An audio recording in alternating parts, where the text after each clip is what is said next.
ठीक है, हम जो आज सब्जेक्ट लेंगे कंस्ट्रक्शन मैनेजमेंट, है ना। कंस्ट्रक्शन मैनेजमेंट बहुत सिंपल सब्जेक्ट है, थ्योरेटिकल टाइप है, कुछ मेथड है उसको एक्सप्लेन करेंगे, है ना। सिलेबस 4 यूनिट का है आपका मुश्तमिल, है ना। पहला यूनिट में आपका कंस्ट्रक्शन के बारे में है, दूसरा यूनिट में क्या है आपका ऑर्गेनाइजेशन वगैरह के बारे में है, थर्ड यूनिट में आपका आएगा मेथड ऑफ कंस्ट्रक्शन जो डिटेल से पढ़ेंगे, जैसे कि आपका किस मेथड से आपका कंस्ट्रक्शन मैनेजमेंट कंप्लीट हो जाएगा, कंट्रोल हो जाएगा, है ना। फोर्थ यूनिट उससे भी इजी है। तो सबसे पहले हम लोग शुरू करेंगे फर्स्ट यूनिट। तो कंस्ट्रक्शन मैनेजमेंट होता है क्या, व्हाट इज कंस्ट्रक्शन मैनेजमेंट, क्या होता है बोलिए। अगर इंग्लिश में बोलेंगे तो क्या हो जाएगा, it is an art of organizing the components of project, है ना। क्या है प्रोजेक्ट मैनेजमेंट बोलिए। हाँ, एक आर्ट है जो ऑर्गेनाइज करते हैं डिफरेंट कंपोनेंट्स को प्रोजेक्ट का, है ना, उसे क्या कहते हैं, कंस्ट्रक्शन मैनेजमेंट कहते हैं। लेकिन अगर उर्दू में बोलेंगे तो क्या बोलेंगे बोलिए।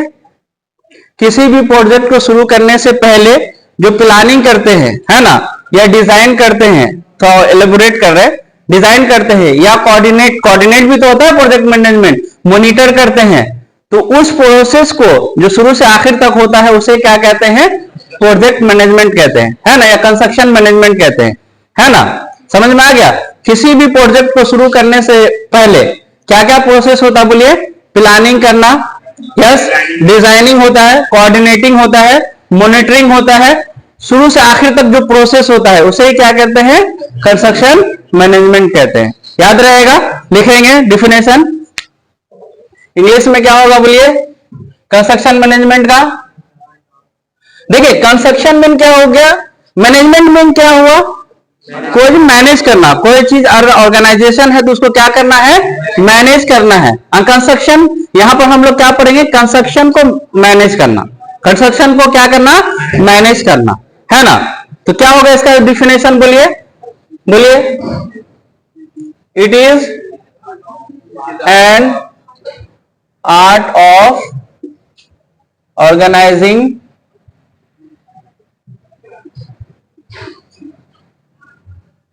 the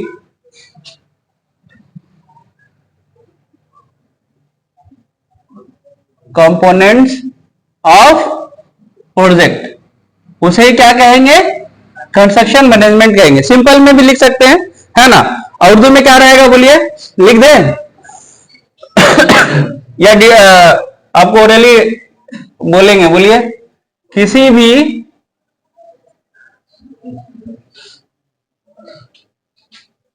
उर्दू बहुत दिन के बाद लिख रहे हैं ना।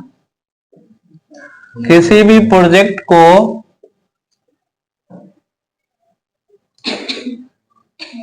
क्या होगा बोलिए, शुरू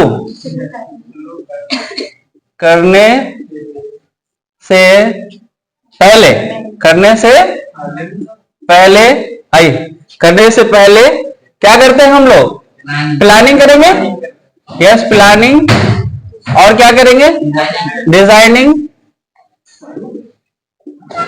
और क्या करते हैं, कोऑर्डिनेटिंग, यस और नो।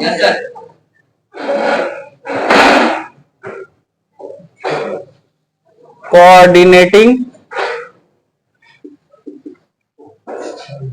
मॉनिटरिंग, और मॉनिटरिंग कर देते हैं,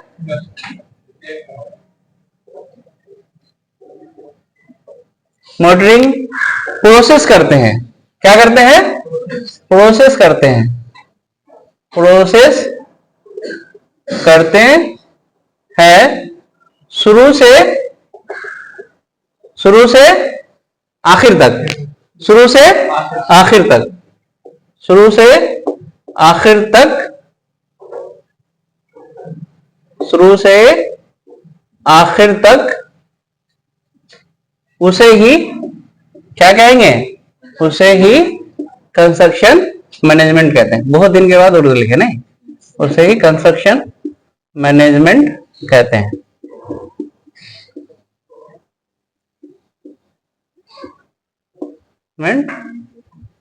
कहते हैं, याद रहेगा, उसे क्या कहते हैं, कंस्ट्रक्शन मैनेजमेंट कहते हैं, है ना। तो ये क्या हो गया बोलिए,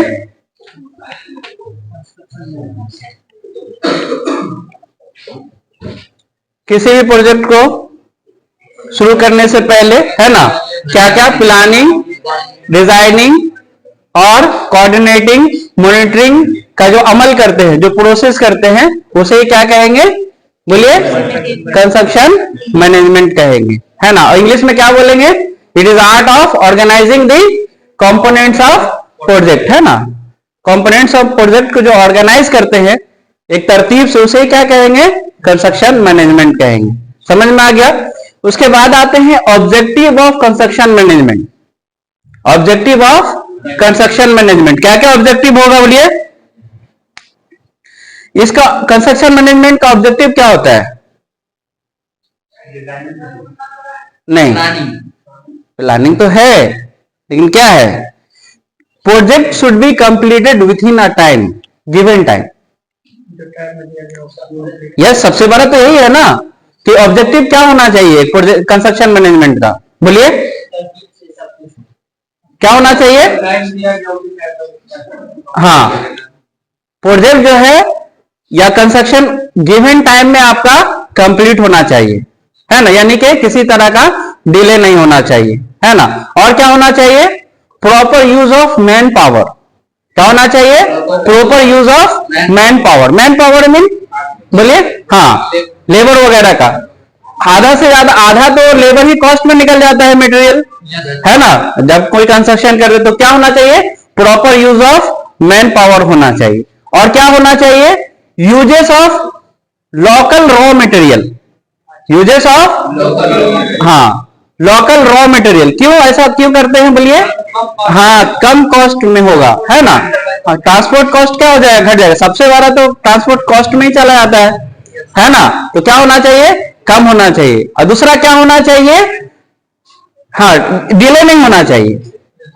प्रोजेक्ट में क्या होना चाहिए? कंस्ट्रक्शन मैनेजमेंट में डिले नहीं होना चाहिए, नहीं, विद इन गिवन टाइम में आपका कंप्लीट होना चाहिए। और क्या होना चाहिए बोलिए? मिनिमम कॉस्ट भी देखेंगे। क्या देखेंगे? कि मिनिमम कॉस्ट में वो कंप्लीट हो जाए। तो ये क्या होना चाहिए? आपका कंस्ट्रक्शन या प्रोजेक्ट मैनेजमेंट का ऑब्जेक्टिव होना चाहिए, ठीक है। तो लिखेंगे सबसे पहले क्या बोलिए? Project should be completed with in a given time. क्या होना चाहिए? प्रोजेक्ट शुड बी कंप्लीटेड,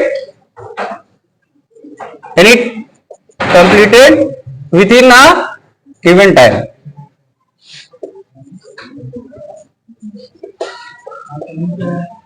आइए, यस और नो, है ना। गिवन टाइम में आपका प्रोजेक्ट जो है कंप्लीट होना चाहिए, कंस्ट्रक्शन मैनेजमेंट या प्रोजेक्ट, है ना। यहां पर कंस्ट्रक्शन मैनेजमेंट ही प्रोजेक्ट मान रहे हैं ना।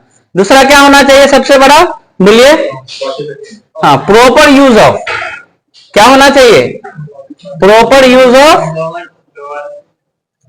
यूज ऑफ मैन पावर, है ना। Proper use of man power. और क्या होना चाहिए बोलिए? यूज ऑफ, हाँ, use of local raw material. Local, इससे क्या होगा? आपका कॉस्ट कम आ जाएगा, है ना। कंस्ट्रक्शन या प्रोजेक्ट मैनेजमेंट का क्या होगा? कॉस्ट कम हो जाएगा। Use of local raw material, raw material. और क्या होना चाहिए बोलिए? क्वालिटी होना चाहिए, बिल्कुल, क्वालिटी एश्योरेंस होना चाहिए, है ना। और क्या होना चाहिए? Complete without delay. क्या होना चाहिए? कंप्लीट विदाउट डिले, हाँ, कंप्लीट विदाउट डिले। यानी आप देखिए, गिवन टाइम तो दिए हैं, तो कभी कभी क्या होता है? गिवन टाइम में आपका वो प्रोजेक्ट कंप्लीट नहीं होता है, वो कंस्ट्रक्शन आपका कंप्लीट नहीं होगा। उस केस में क्या करेंगे? उस केस में अगर बढ़ जाता, आपका डिले हो जाता है, तो क्या होगा? आपका कॉस्ट भी बढ़ जाएगा, ऐसा नो, आपका क्या होगा? कॉस्ट भी बढ़ जाएगा। तो जनरली जो आपका ये होता है कॉन्ट्रैक्टर सब, जैसे आपका बढ़ जाएगा गिवन टाइम में, तो उसका फाइन लगता है 5% का, 10% का, है ना। कुछ परसेंटेज होता है, फाइन फाइन किया जाता है, मालूम है कि नहीं। तो कंप्लीट विदिन विदाउट डिले, यानी कोई भी डिले नहीं होना चाहिए। और क्या होना चाहिए? इन मिनिमम कॉस्ट, है ना। Project should be completed in minimum cost.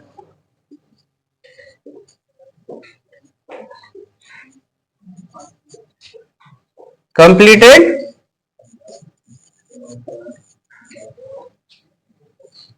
In minimum cost, yes.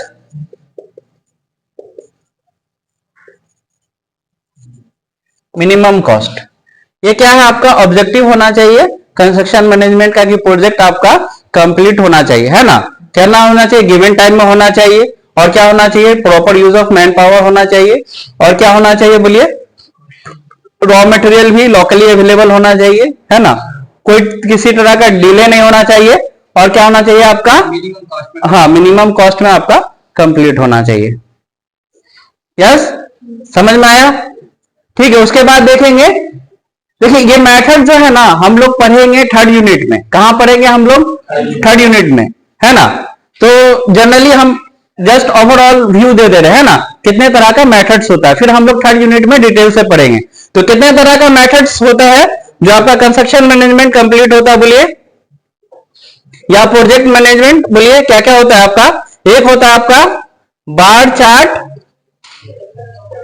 कभी सुने, और गैंट चार्ट, इसी को क्या बोलते हैं, और गैंट चार्ट।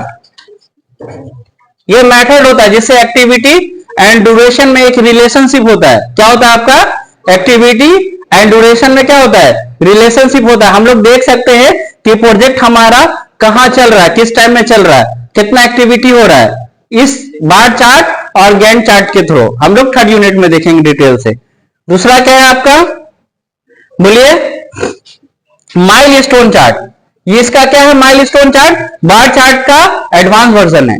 बार चार्ट का क्या है आपका, एडवांस वर्जन, इसी को क्या बोलते हैं, माइल स्टोन चार्ट। क्या बोलते हैं, माइल स्टोन चार्ट। ये पहला वाला बार चार्ट ये हेनरी गेंट दिया था, उसी के नाम पर आपका गेंट चार्ट पड़ा, तो mile stone chart, mile stone chart. Third unit, third क्या होगा आपका, जो सबसे इंपॉर्टेंट है, नेटवर्क एनालिसिस। क्या है आपका, नेटवर्क एनालिसिस।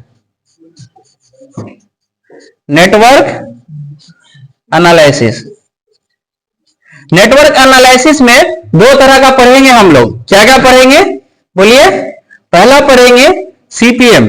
क्या पढ़ेंगे, सीपीएम।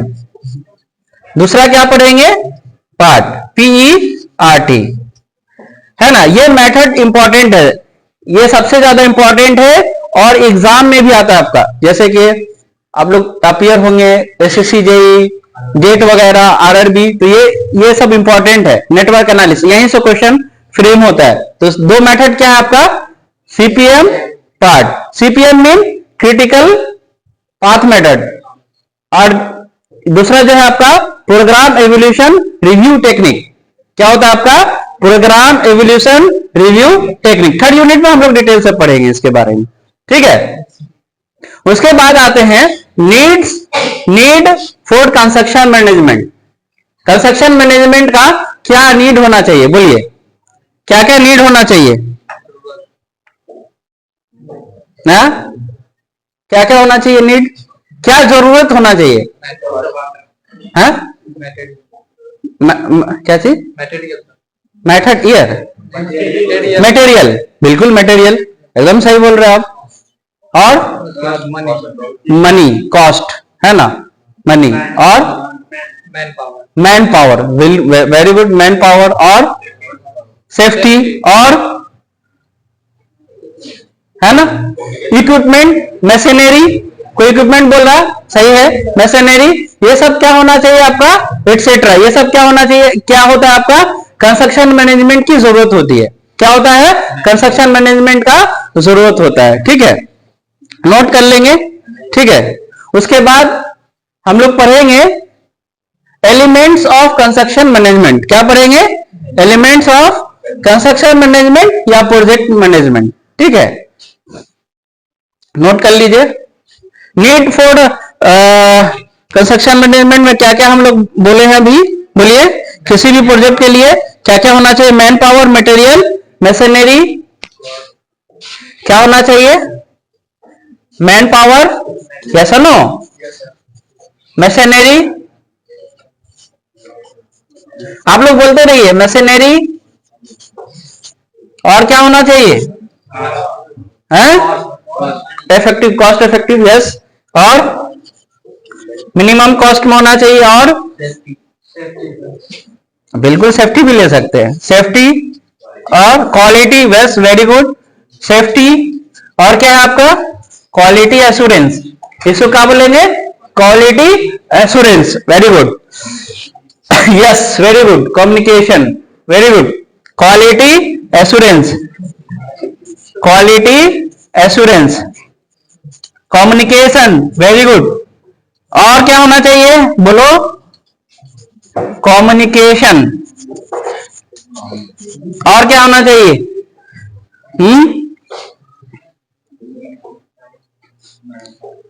मैन पावर हो गया, मशीनरी हो गया, कॉस्ट हो गया, और क्या होना चाहिए,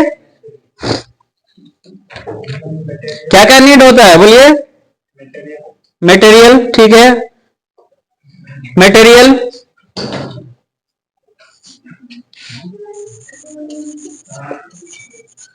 लोकल रॉ मटेरियल है ना, बोल सकते हैं लोकल रॉ मटेरियल, यस, और क्या होना चाहिए, यस प्लानिंग डिजाइन है, सही बात है, प्लानिंग, सबसे पहले प्लानिंग एंड डिजाइन, और क्या होना चाहिए बोलिए,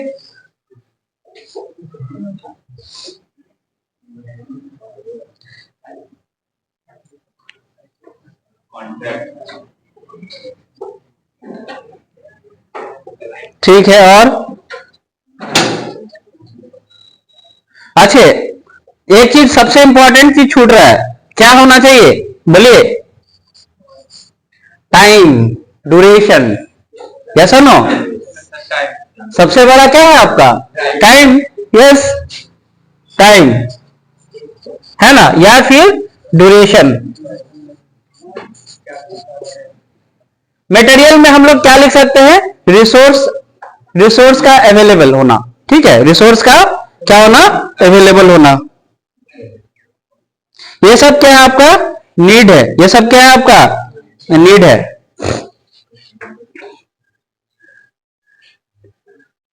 ये सब लिख लीजिए, need, need for construction management, क्या क्या होना चाहिए, मैन पावर, कॉस्ट, और क्या होना चाहिए, machinery, safety, quality assurance, communication, material यानी resource, material mean resource, material mean resource, planning and design, time, है ना, ये सब क्या होना चाहिए आपका नीड है, ठीक है, लिखिए नोट कर लीजिए, उसके बाद हम लोग देखेंगे एलिमेंट्स ऑफ प्रोजेक्ट मैनेजमेंट, क्या देखेंगे, एलिमेंट्स ऑफ प्रोजेक्ट मैनेजमेंट, क्या क्या एलिमेंट्स होता है प्रोजेक्ट मैनेजमेंट का, क्या क्या प्रोजेक्ट होता है, स्टॉप कर दे,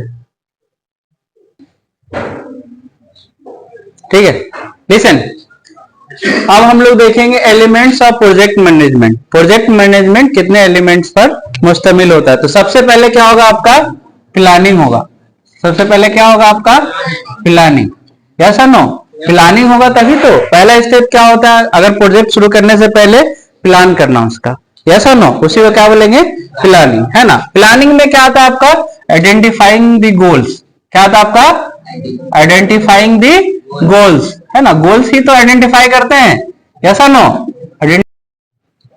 एलिमेंट्स ऑफ प्रोजेक्ट मैनेजमेंट में सबसे पहले क्या आएगा प्लानिंग आएगा, यस और नो, प्लानिंग में हम लोग क्या करेंगे बोलिए, गोल्स को आइडेंटिफाई करेंगे, क्या करेंगे गोल्स को आइडेंटिफाई करेंगे, तो क्या लिखेंगे आइडेंटिफाइंग दी गोल्स, दूसरा क्या होगा आपका बोलिए, दूसरा और क्या हो सकता है डिफाइनिंग दी प्रोजेक्ट, है ना, प्रोजेक्ट को डिफाइन करना, है ना, क्या किस तरह का प्रोजेक्ट है, defining the project, defining the project,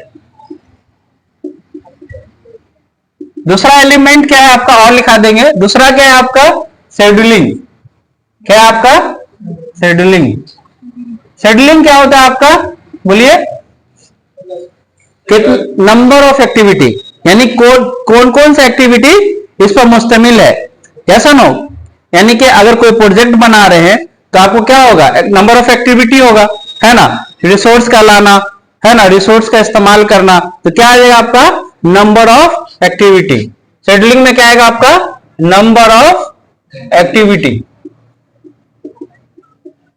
available of resource, scheduling में और क्या आएगा आपका, available of resource, available of resource. तीसरा क्या आएगा आपका, कंट्रोलिंग। तीसरा क्या आएगा आपका, कंट्रोलिंग। कंट्रोलिंग में क्या आएगा आपका, बोलिए, कंट्रोलिंग में क्या आएगा, मॉनिटरिंग। क्या आएगा आपका, मॉनिटरिंग, मॉनिटरिंग।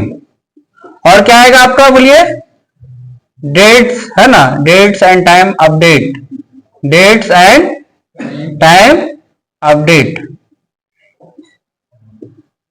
है ना, डेट्स एंड टाइम अपडेट। ये आपका एलिमेंट्स तीन चीजों पर मुश्तमिल है। सबसे पहले क्या होगा आपका, प्लानिंग, है ना, जिसमें आपका गोल्स को आइडेंटिफाई करेंगे, है ना। दूसरा क्या आ जाएगा आपका, शेड्यूलिंग, यानी एक्टिविटी क्या हो रहा है उसमें, है ना, एक्टिविटी क्या हो रहा है या अवेलेबल रिसोर्स क्या है। कंट्रोलिंग मीन आपका मॉनिटर करेंगे, है ना, एक्टिविटी को क्या करेंगे आपका, मॉनिटर करेंगे। अगर डेट चेंज करना है या डेट बढ़ाना है तो ये किसमें आएगा आपका, कंट्रोलिंग में आएगा। तो प्लानिंग एंड शेड्यूलिंग जो करते हैं कंस्ट्रक्शन से पहले करते हैं। क्या करते हैं आपका, कंस्ट्रक्शन से पहले करते हैं, बिफोर कंस्ट्रक्शन करते हैं। क्या करते हैं आपका, बिफोर कंस्ट्रक्शन करते हैं। और ये कब करते हैं, बोलिए, कंट्रोलिंग कब करते हैं, ड्यूरिंग कंस्ट्रक्शन करते हैं। नहीं, कंस्ट्रक्शन के बाद तो कंस्ट्रक्शन कंप्लीट हो जाएगा, क्या करेंगे, ड्यूरिंग कंस्ट्रक्शन, है ना, कंस्ट्रक्शन के दौरान। तो ये दो चीज जो होता है आपका, कंस्ट्रक्शन शुरू करने से पहले आपको प्लानिंग एंड शेड्यूलिंग करना पड़ेगा। क्या करना पड़ेगा, प्लानिंग एंड शेड्यूलिंग। और कंट्रोलिंग कब होगा आपका, ड्यूरिंग कंस्ट्रक्शन होगा, ड्यूरिंग कंस्ट्रक्शन होगा। तो ये तीन एलिमेंट होता है जैसे आपका प्लान स्टार्ट होता है या प्रोजेक्ट स्टार्ट होता है, ठीक है। उसके बाद आते हैं कंस्ट्रक्शन मैनेजमेंट रिस्पॉन्सिबिलिटी। क्या क्या रिस्पॉन्सिबिलिटी होना चाहिए कंस्ट्रक्शन मैनेजमेंट में, तो सबसे पहले होना चाहिए मैनेजिंग कॉस्ट, है ना, कॉस्ट को मैनेज करना, है ना। ऐसा नो, सबसे बड़ा इफेक्ट क्या होता है, कॉस्ट ही होता है। आप आगे पढ़ेंगे तो दो तरह का कॉस्ट होता है, एक होता है डायरेक्ट कॉस्ट और एक होता है इनडायरेक्ट कॉस्ट।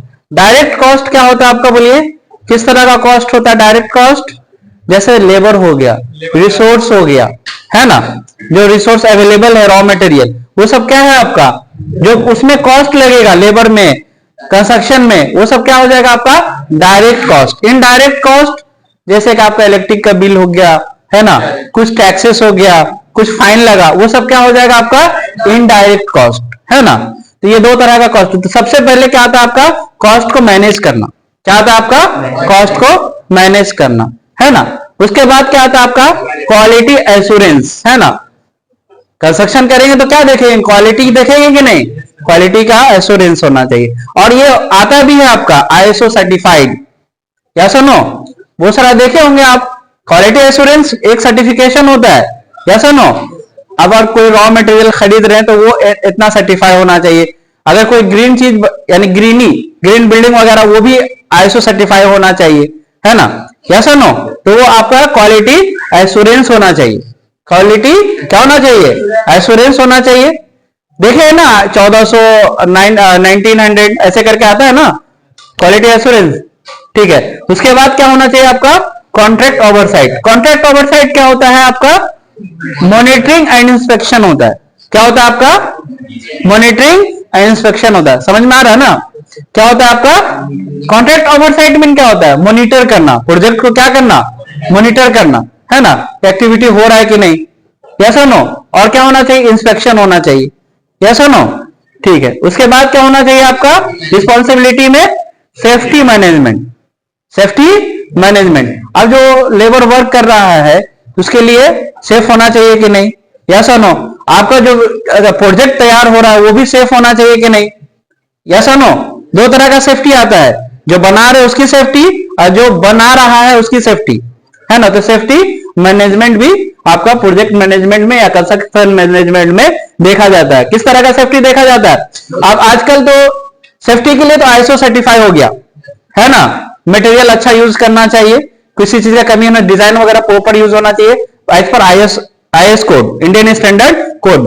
लेकिन लेबर के लिए क्या होता है बोलिए, अब वर्क कर रहा है, इंजीनियर वर्क कर रहा है, लेबर वर्क कर रहा है, तो उसके लिए क्या होता है, उसके लिए भी सेफ्टी ऑफिसर होता है, ऐसा नो, जो पूरा मॉनिटर करता रहता है कहीं पर किसी तरह का एक्सीडेंट नहीं हो जाए, हादसा नहीं हो जाए, है ना। तो वो क्या करता है, मॉनिटर करता रहता है, सेफ्टी ऑफिसर का काम। तो सेफ्टी मैनेजमेंट होना चाहिए। पांचवा क्या होना चाहिए, कम्युनिकेशन होना चाहिए, है ना। अब हायर अथॉरिटी से लोअर अथॉरिटी तो क्या होना चाहिए, प्रॉपर कम्युनिकेशन होना चाहिए, ऐसा नो। एक इंजीनियर क्या करेगा, कैसे करेगा डील, जूनियर इंजीनियर से डील करवाएगा, जूनियर इंजीनियर क्या करेगा, कॉन्ट्रैक्टर से डील करवाएगा। तो क्या होना चाहिए, प्रॉपर कम्युनिकेशन होना चाहिए। तो ये क्या हो जाएगा, आपका पूरा कंस्ट्रक्शन मैनेजमेंट का रिस्पॉन्सिबिलिटी होना चाहिए। पहला है managing cost, quality assurance, contract oversight, safety management and communication. समझ में आया, यस। उसके बाद देखते हैं factor involve in construction management. क्या क्या फैक्टर इन्वॉल्व होता है कंस्ट्रक्शन मैनेजमेंट में, क्या क्या होता है बोलिए। सबसे पहले स्पीड ऑफ कंस्ट्रक्शन, कंस्ट्रक्शन का क्या होना चाहिए, जल्द से जल्द तैयार होना चाहिए, ऐसा नो। क्या होना चाहिए, जल्द, अगर डिले होगा तो क्या होगा, आपका टाइम भी ज्यादा लेगा और कॉस्ट भी ज्यादा लेगा, है ना, वो डिले हो जाएगा फिर। और क्या होना चाहिए उसके बाद, दूसरा क्या होना चाहिए factor, control on quality of material and workmanship. दोनों को कंट्रोल करना है, क्या चीज बोलिए, क्वालिटी ऑफ मटेरियल, ऐसा ना, मटेरियल का क्वालिटी और वर्कमैनशिप, मैं जिसको मैन पावर बोलते हैं, जिसको क्या बोलते हैं, मैन पावर, ठीक है। फैक्टर्स। उसके बाद क्या होता है आपका, अगर देखिए क्वालिटी कंट्रोल नहीं रहेगा तो क्या इफेक्ट रहेगा बोलिए, मटेरियल अगर अच्छे क्वालिटी की नहीं रहेगा तो क्या होगा आपका, बिल्डिंग, सिंपल हम लोग प्रोजेक्ट बिल्डिंग का ही करते हैं, ऐसा नो, क्या होगा बोलिए, या स्ट्रेंथ घट जाएगा, उसका लाइफ ड्यूरेशन जो होता है, लाइफ स्पैन बिल्डिंग का 50 इयर्स की जगह आपका 30 इयर्स में ढल जाएगा, कोलैप्स हो जाएगा, है ना। तो ये क्या है फैक्टर, ये सब मटेरियल का क्या है आपका, अगर ये मटेरियल का क्वालिटी नहीं देखेंगे तो फैक्टर इन्वॉल्व, फैक्टर क्या होगा आपका, इन्वॉल्व होगा, असर पड़ेगा उसको, ऐसा नो। ये सब देखना होगा आपको। तीसरा क्या है आपका बोलिए, maximum utilization of man power, maximum सेमी हो गया ना, maximum utilization of man power. Man power का क्या होना चाहिए, यूटिलाइज होना चाहिए। जैसे एज हम टीचर हैं तो आप लोग का क्या है कि सर को ज्यादा से ज्यादा इन्वॉल्व करें, सर से पूछे, ऐसा ना। उसी तरह क्या होता है कंस्ट्रक्शन फील्ड में भी हम चाहते हैं कि मैन पावर जो है आपका ज्यादा से ज्यादा कम वक्त में ज्यादा काम करे, ऐसा ना। तो utilization of, maximum utilization of man power, समझ में आया, यस। अगर वर्क नहीं करेगा, अगर इसका यूटिलाइजेशन नहीं होगा तो क्या होगा आपका प्रोजेक्ट, डिले होगा। मेन दो ही चीज है इसमें, अगर जो आप पढ़ेंगे थर्ड यूनिट में तो एक्टिविटी एंड ड्यूरेशन, जो चार्ट बनता है आपका एक्टिविटी और किसमें बनता है, ड्यूरेशन में, है ना। जैसे एक्टिविटी अगर स्लो होगा तो क्या होगा, ड्यूरेशन भी कम हो जाएगा, एक्टिविटी बढ़ेगा तो आपका क्या होगा, ड्यूरेशन भी बढ़ेगा, है ना। तो ये कोरिलेशन है ना। अगर जब तक पहला एक्टिविटी नहीं कंप्लीट होगा तो दूसरा हम लोग नहीं शुरू कर सकते हैं, ऐसा नो, पहला कंप्लीट होने के बाद ही। तो क्या होना चाहिए यहाँ पर, maximum utilization of man power होना चाहिए, जिससे हमारे प्रोजेक्ट में किसी तरह का डिले नहीं होगा, जिससे हमारे प्रोजेक्ट में किसी तरह का क्या होगा, डिले नहीं होगा, ऐसा नो। और क्या होना चाहिए बोलिए, creating and organizing that work as a team, है ना, पूरा एक टीम की तरह वर्क होता है ना, तभी तो जाकर के आपका वर्क होगा। 5वां नंबर क्या है, using limited available resource and producing maximum output. जो अवेलेबल रिसोर्स है उसी को इस्तेमाल करना है ना, जो अवेलेबल आपका रिसोर्स है उसी को क्या करना है, इस्तेमाल करना है, और आपका मैक्सिमम आउटपुट देना है, उसी में क्या करना है, आपका मैक्सिमम आउटपुट देना है ना। आप लोग जैसे अगर एग्जांपल देंगे तो क्या करते, बहाना करते हैं, सर लैपटॉप नहीं है या फिर ये मोबाइल नहीं है जिसकी जैसा हम पढ़ नहीं सकते हैं, या प्रॉपर नहीं है, तो वो क्या हो गया, एक तरह का बहाना।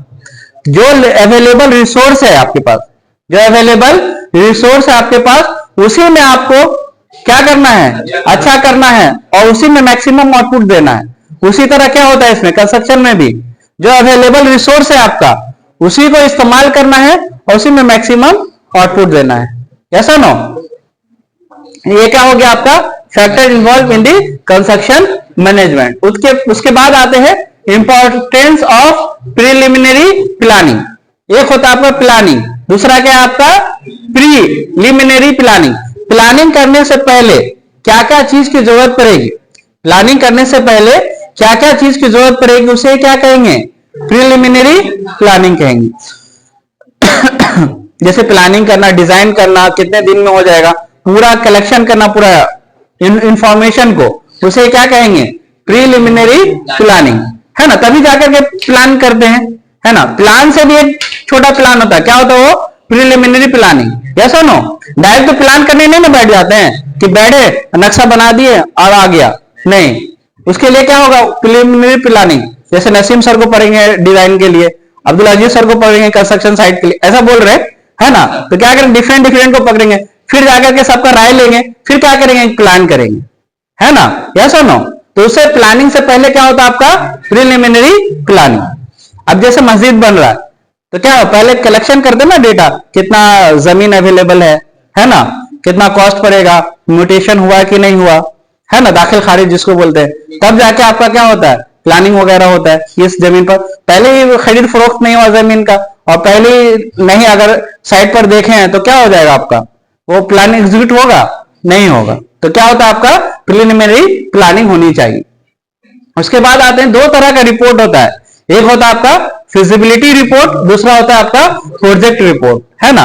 फिजिबिलिटी रिपोर्ट क्या होता है बोलिए, फिजिबिलिटी रिपोर्ट में पहले देखेंगे कि ये जो प्रोजेक्ट है आपका सक्सेस होगा कि नहीं होगा, सक्सेस होगा या नहीं होगा, उसे ही क्या कहेंगे, फिजिबिलिटी रिपोर्ट। सिंपल लैंग्वेज में क्या देखेंगे फिजिबिलिटी रिपोर्ट में, whether this project will be successful और नॉट, यानी सक्सेस हो रहा है, कामयाब हो रहा है, एग्जीक्यूट हो जाएगा या नहीं होगा, तो वो फेज को क्या कहेंगे, फिजिबिलिटी रिपोर्ट, है ना।